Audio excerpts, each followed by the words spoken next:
If you came to this video at the day before the seasonal, hoping that I would have some answers for you about what to play, I do, and I'm not going to bury the lead. You should play the 3 decks that you are the most comfortable on.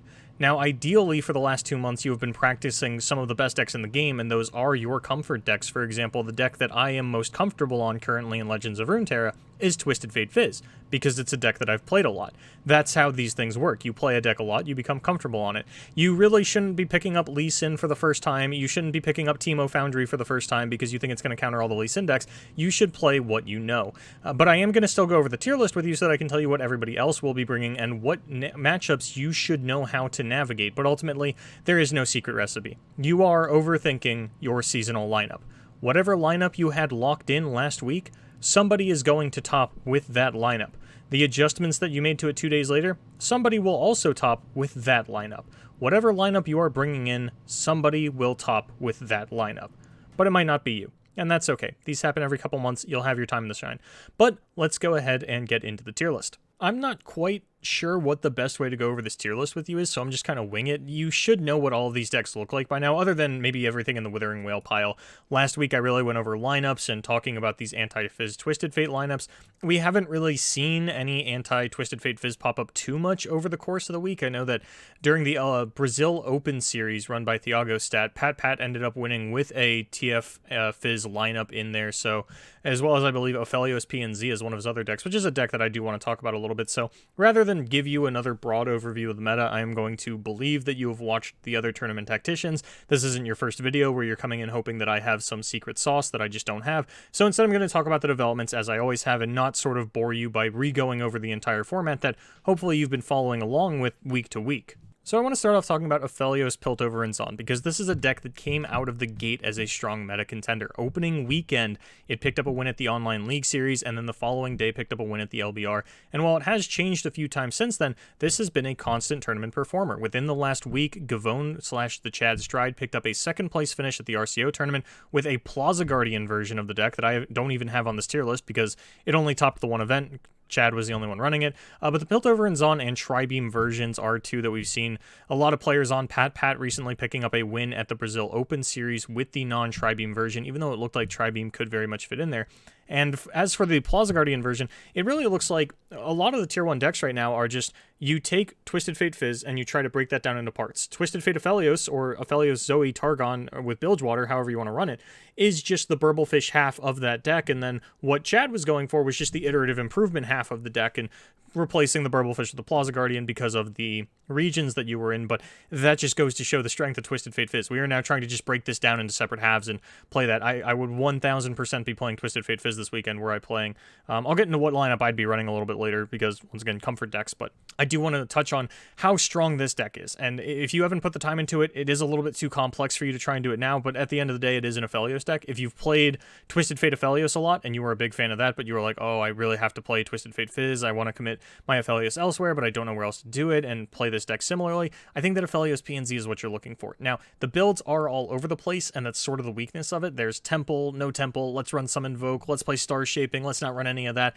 let's go for the Tribeam Improbulator, let's turn it into an Ezreal deck. This list really is all over the place. I do have 2 samples here, proven in tournament on their own rights, so that you can at least try and copy-paste if one of these works for you better than the other, but I think Ophelios PNZ is going to be one of the best decks of the weekend. It's just a matter of which of these lists actually was the most optimal, and I don't know if we're going to find out because I expect both versions, or rather every version of this deck to top, and I think that this is sort of that hidden gem. If you were looking for that diamond in the rough deck, that secret ingredient, I think that Ophelios PNZ is what you were looking for. So previously I just had Invoke in Tier 1, and that covered Piltover and Zon Ophelios, Whale Pile Ophelios, and a couple of other things, but we have consolidated that a little bit, started to split up the lists as they have gotten more refined and differentiated themselves. That's why we have Ophelios, Piltover, and Zon, and Ladros Temple. So this is just an Invoke deck with Mountain Scryer. It is Targon Allegiance, and then it runs a couple copies of Atrocity, and 1 or 2 copies of Commander Ladros, you know, getting that old good combo in there. And the cool thing that you get to do with Ladros now is that you can play him and Atrocity all in the same turn, thanks to the Veiled Temple, either by having a 0-mana spell in hand or having down multiple copies of Veiled Temple. Of course, Ladros, Atrocity, all on its own, if your opponent was at 20 life, is 19 damage, so this is really going to end the games pretty immediately. You run a lot of silences to deal with the Twisted Fate Fizz, but for the most part, if you are going to run a deck like Ladros Temple, you're probably looking to ban the TF Fizz. I'm not really confident in a lot of decks matchups into TF Fizz. Like I said, it's a deck that I'm very comfortable on. I don't lose a lot of matchups on TF Fizz, so it's kind of hard for me to, like, I will play a matchup and I'll be like, okay, I've beaten this, let's say 5 times on ladder with TF Fizz. My opponent's played very reasonably. I feel like this is TF Fizz favored. And then somebody from the other side of the matchup comes to me and they're like, hey, you know, I'm 5-0 against TF Fizz with this. I'm going to trust my own judgment, because that's what I should be doing as a human being and an analyst, right? Like, I could see that my opponents were playing reasonably. I don't think they threw. I just do think that the TF Fizz deck is that powerful. So that's kind of what I'm going off of from my matchup charts here today. Like, when I say that Ladros Temple doesn't beat TF Fizz, it's because I've never had a problem playing against Ladros Temple with TF Fizz, but it is kind of a complex deck. But if I were running this in tournament, even like knowing that I've played a lot of Invoke in my life, I'd still be looking to ban the TF Fizz. That deck is just absolutely horrifying. So, you know, this isn't something that you put in TF Fizz lineup, but not the entire meta has to revolve around that, because you do have that ban for the Twisted Fate decks. And Invoke is one of my favorite archetypes. It's very flexible. You play against a lot of the field very well, and you have a lot of win conditions against a lot of decks in the format. So I am a really big fan of the Ladros Temple, and I'm happy that another Mountain Scryer deck managed to stick around in the meta. Before I blow past TF Aphelios, I do just want to mention this deck is very runnable with Zoe or even Diana. It doesn't have to be the Twisted Fate, just the Bilgewater of Aphelios decks. Aphelios is mandatory, and for a lot of these decks, it feels like Aphelios is mandatory. I think that's going to be one of your more contested champions alongside the TF, which is why, again, I'm not a fan of the TF Aphelios. It's a sort of a statement I threw out day one. I'm sticking by it. I don't think you should be running TF Aphelios because it just takes so much out of your lineup. But, I mean, hey, like I'd mentioned before, and I'll say 100 times again, every deck on this tier list is capable of winning a tournament or getting you there. It's just a matter of consistency, personal bias. We'll get into that later. So, tier 2, Frostbite Foundry, Starspring, Withering Whale Piles, sort of the new addition here. Scouts, of course, has been updated for that Stony Suppressor version, that anti-TF Fizz lineup that we saw busted out last weekend that worked alongside the Karina control. And Withering Whale Piles, I've just decided to compile them all in one place. I think that every region has a whale pile outside of Mono Shadow Isle and Demacia.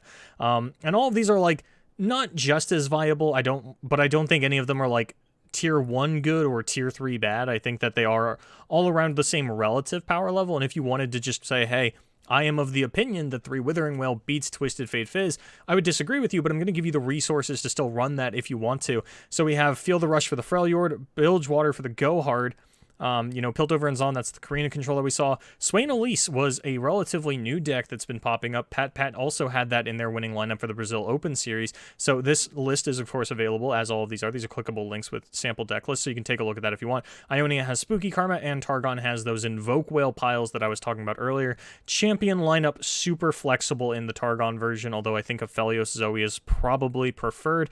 Diana and Asol, super viable options as well. But it's all kind of self-explanatory, right? They're all whale piles. There's a reason that I've consolidated all of them together. They're looking to pick on Twisted Fate Fizz by running this bevy of Shadow Isle removal in the box and the Withering Whales and things like that. Things that I personally don't think work as well against TF as you might think they do, but other people disagree with me. I'm totally going to let you have that one. Stony Suppressor Scouts, as I had mentioned, one of the best decks against the TF Fizz. This is almost certainly going to find its way into your anti-TF Fizz lineup, as well as the Overwhelm deck that I finally got updated on the tier list. We have the Draven Darius version that everybody's been running, that you've been seeing all over the place, that Hellscreamer and Cephalopod found so much success with. And then I did want to throw in the Freljord Allegiance version, because the Overwhelm is often called a Rico Rex deck, and Rico Rex tweeted a couple days ago that this is his updated Freljord Allegiance version. There are 9 Noxus cards in it, but he is confident that the whiffs of Allegiance make it well worth it regardless. That extra Noxus splash is good. And I kind of went on my rant last week about Culling Strike and why I think that Overwhelm is still good in the meta, because Culling Strike is so good against the Twisted Fate Fizz and just the Twisted Fate Aphelios meta in general. Now, as for Tier 3, this is a little bit of, I think that the power level is low, something like Frostbite Midrange, even though Successor picked up a tournament win with it recently, and then some of its personal bias. Mist rates are a little lost right now. If you click on my sample deck list, I have Mystic Shots in there. I really haven't seen a lot of Fearsome since Aphelios came out, but the ones that I've had seen are either Mystic Shot or Troll Chant. I saw one Pale Cascade, but it quickly fell off, never saw it again, and I don't think that any of them have found tournament tops, so you really are kind of on your own with Mist rates. It's not a known archetype type at this point. You can really splash anything that you want, but splashing that little bit of additional reach as well as Twisted Fate removal did seem like a very reasonable thing to throw in there. Draven Ezreal and Pirate Aggro, I'm not going to lie, this is slightly personal bias. I just do not respect these decks right now. I went on a tangent a while ago, a couple tournament tacticians ago, about Draven Ezreal and how Ravenous Flock and Scorched Earth just aren't doing it in this meta. That said, the Swain Elise Withering Wail pile I'd mentioned earlier, there were 3 Scorched Earth in that deck from Pat, and I think that part of that is because we are, as I'd mentioned before, in a more landmark-heavy meta than we've ever been before. Veiled Temple, Hexcore Foundry, Grand Plaza's kind of out of there. Nobody's really playing that anymore, but those two mainly, as well as Star Spring is a really big contender that I'll actually get into later here, because I do want to talk about that deck a little bit. But you're not really finding those big execute style abilities. Ravenous Flock still not doing you a whole lot, and without the payoff like a Swain level that you get out of Ravenous Flock, I don't know how good that card is. I'm actually really curious to go and see some of Pat's matches, because I was really discounting Ravenous Flock decks because we are seeing so much low to the ground stuff. But if Veiled Temple is the way that people are going, they are getting one large unit and slapping 4 damage onto it. Does have its perks, and maybe that's where the Scorched Earth comes in again. Maybe I'm not valuing enough how easy it is to pick on a Veiled Temple deck, how popular these are going to be, and if that is the case, I do apologize for misleading you, but I do think that for the most part, Veiled Temple lists are going to be Lee Sin, and I do think Lee is going to be more popular than these, Aphelios Temple decks, but only time will tell. I don't really have enough data to back it up either way, but I know that people think Lee Sin is really strong. They are correct. It's probably still going to be really popular for the seasonal. Going on a bit of a tangent here. Pirate Aggro, I've hosed this deck every time I've seen it. The list does not impress me on paper. It looks like it loses to... I mean, if you've ever watched me cast Legends of Runeterra and I've had to bring up and talk about an aggro deck, you've heard me talk about how much I just hate 1-drops. It's just not the kind of player that I am. And this iteration of Pirate Aggro is running 12 1-drops in Crackshot Corsair, Precious Pet, Legion Saboteur, and something else that probably Jagged Butcher, I don't remember.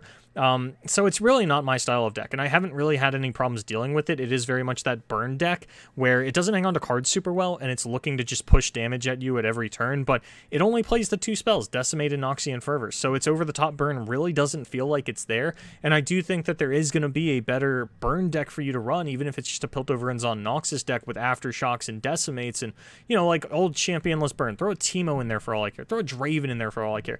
I do think that Discard Aggro is the better deck, but hey, if you need to run, a triple aggro lineup and your Noxus PNZ combination is already used over here, as well as your Draven, Pirate Aggro is not a bad deck. As I had mentioned, everything in Tier 3 is still capable of winning tournaments. I just don't think it's either the most consistent or the power level is not quite where you want it to be able to consistently pick up wins over a 5-round, what is essentially single elimination event.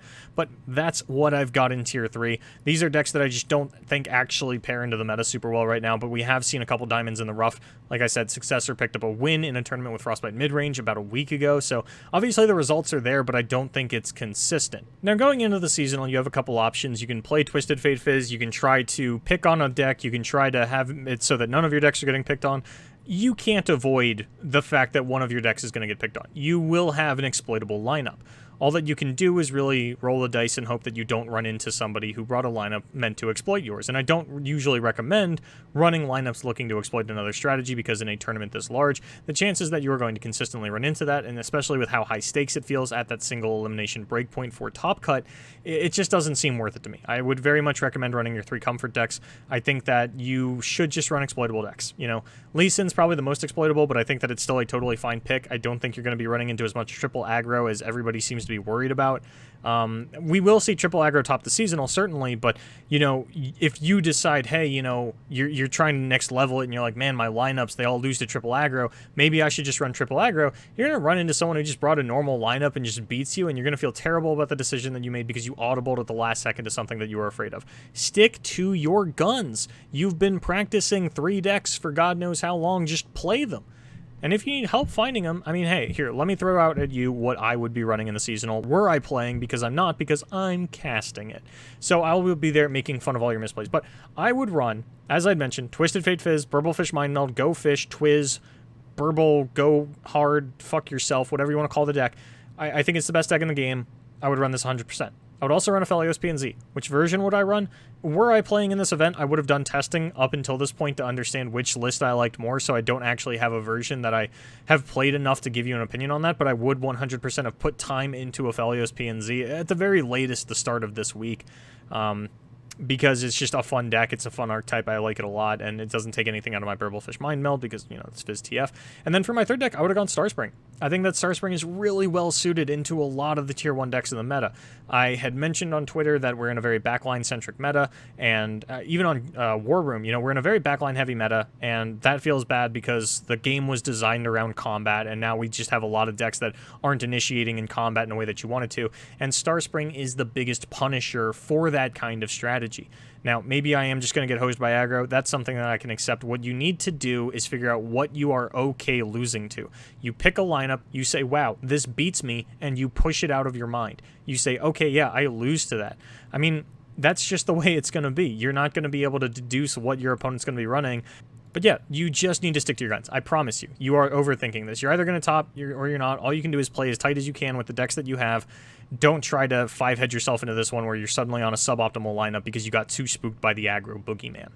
And that is going to do it for this week's Tournament Tactician. I hope that was at least a little bit helpful, or that I gave you a little bit of encouragement into sticking to your guns and making sure that you understand that you already have an optimal lineup. There are going to be so many different lineups that top this seasonal. Yours very well could be one of them. I mean, if it makes you feel better, go back and look at some of the top 32 deck lists from the previous seasonal, some of the decks that qualified, and understand that some of these look like absolute piles. They look totally ridiculous.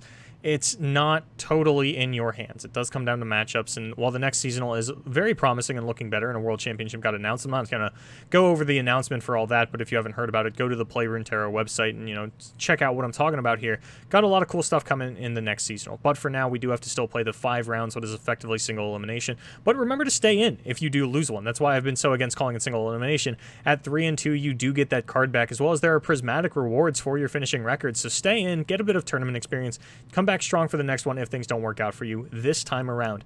And I will be bringing you all the action this Sunday with the Blevins at Giant Slayer LOR, casting those Swiss rounds. I'm very excited for that. I almost forgot to mention, it's too late to sign up because we had to cap it at 64 players so that we could run it in one day, but if you are looking for a tournament to watch tomorrow that's run in the seasonal format, the Online League Series is doing a 64-man one-day tournament on Saturday so that the first 64 players who already signed up, the tournament's already full, unfortunately, can try out their last-minute seasonal lineups, and maybe you can come in and watch, see if you were copying one of your favorite players' lineups, maybe they're in the tournament, and you can see if they had success with that, the strengths, the weaknesses, maybe make an adjustment or two. So I just want to throw that out there. That's going to be on Shit Just Works' Twitch channel, where I'll be casting with him, giving you that last-minute action right before the seasonal. Maybe you can pick up a nugget or two of info from that event. Just wanted to remind you of that. So until next time, everybody, good luck in your tournament.